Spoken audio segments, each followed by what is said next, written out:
For 91-year-old Beverly Grantham, this Anzac Day fulfilled a lifelong dream. She's always joined the march to honour her father, but this year was special.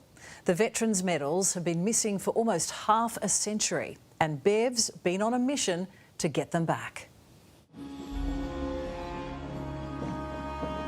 All those people cheering for you, it must feel pretty special. It does. And I'm glad I can do something at last for my father. Well, you've had to wait a long time, haven't you? I have, yeah. But I've always made him proud. Beverly Grantham's father passed nearly half a century ago. He never missed an Anzac Day parade. And while that tradition continues with his daughter and grandson, a big part of the veterans' legacy has been missing until now. Having Dad's medals pinned to your chest, how does that feel now? Oh, wonderful. I must weigh a tonne. The whereabouts of Captain Herbert Stanley Gerldard's medals has been a mystery. They disappeared 47 years ago.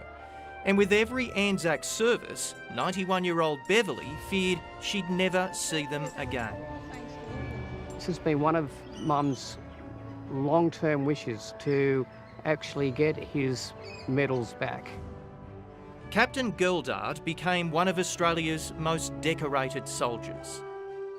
My father, he was fought in both wars. That was in the First World War. The Military Cross. Military Cross for bravery.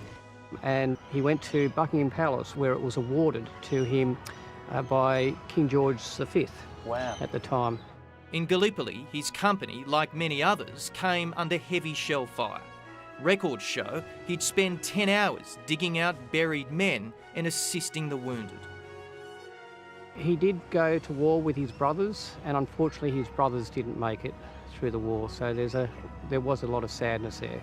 He was actually shot and wounded, mustard gassed.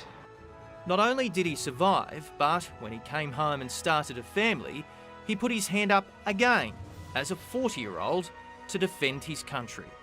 In Singapore, he'd act as the right-hand man for General Gordon Bennett, who famously escaped when the men under his command fell prisoner to the Japanese. Stanley Gerldard was one of those men. He was taken to Korea and put to work in rice paddy fields. I was 8 when he went away, so I didn't see him again till I was 13 or 14. When he was a POW, I got I think the only letter that anyone received. You know, I am, how are you, I am well too, that sort of letter.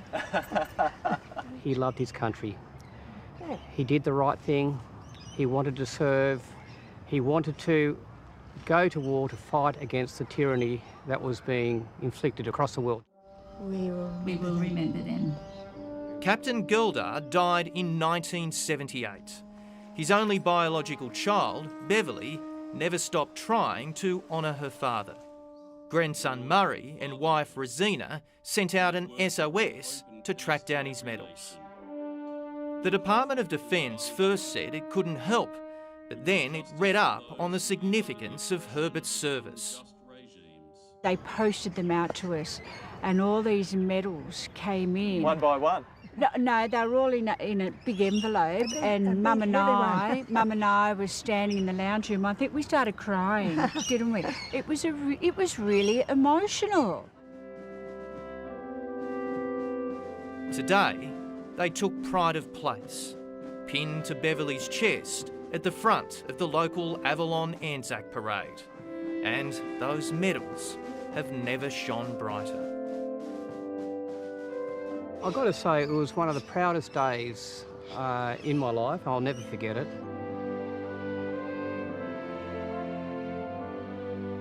I just wish he could have seen me. Oh, and wouldn't your dad be so proud of you today, Beverly? Well done and a wonderful turnout.